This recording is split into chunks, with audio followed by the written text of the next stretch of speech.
Мен ата жұртқа 1991 жылы 21 тамызда отбасымен бірге келген едім. Сөйтіп 91 жылы Қарағанды мемлекеттік университетінің заң факультетінде оқып, 96 жылы аяқтадым. Міне осы жылдарда мен нақты еліміздегі тәуелсіздіктің тірі көз көрген куәгері болып саналамын.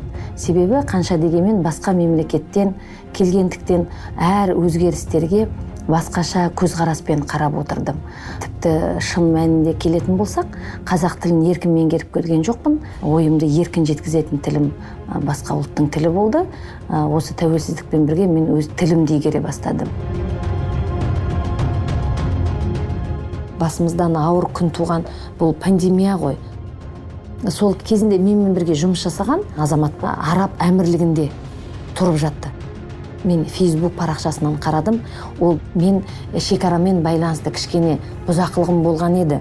Бірақ оған қарамастан дәл қазір мен қандай күйдемін, мені кім елейді, ескереді. Бір 2 аптадан кейін Facebook парақшасында жаңағы азамат жазды, елімдемін, жерімдемін, міне менің елімнің паспортының құдіреті деп. Әр азамат шетелде жүрген кезде өзіне ең жақын тартқан сол кезде көк паспорты. Бұның өзі конституциялық кепілдіктің жүзеге асырылғаны.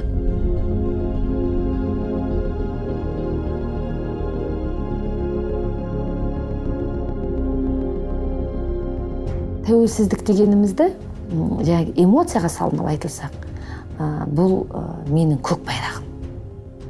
Бәр жерде аспандап тұратын, менің бұл көк паспортым. Бәр жерде көрсете алатын, өзімді таныта алатын, дараландыра алатын. Ал енді нақты өзің бір тұлға ретінде айтатын болсақ, бұл мемлекетіміздің ішкі және саяси тәуелсіздігі, дербестігі, аумағымыздың бір тұтастығы, кез келген жерде билігіміздің үстемдігі. Бұл белес, бұл кезең 30 жыл болса да, тарихта бұл аз уақыт, қас-қағым сәт қой, бірақ біздің жас тәуелсіз мемлекет үшін бұл үлкен кезең.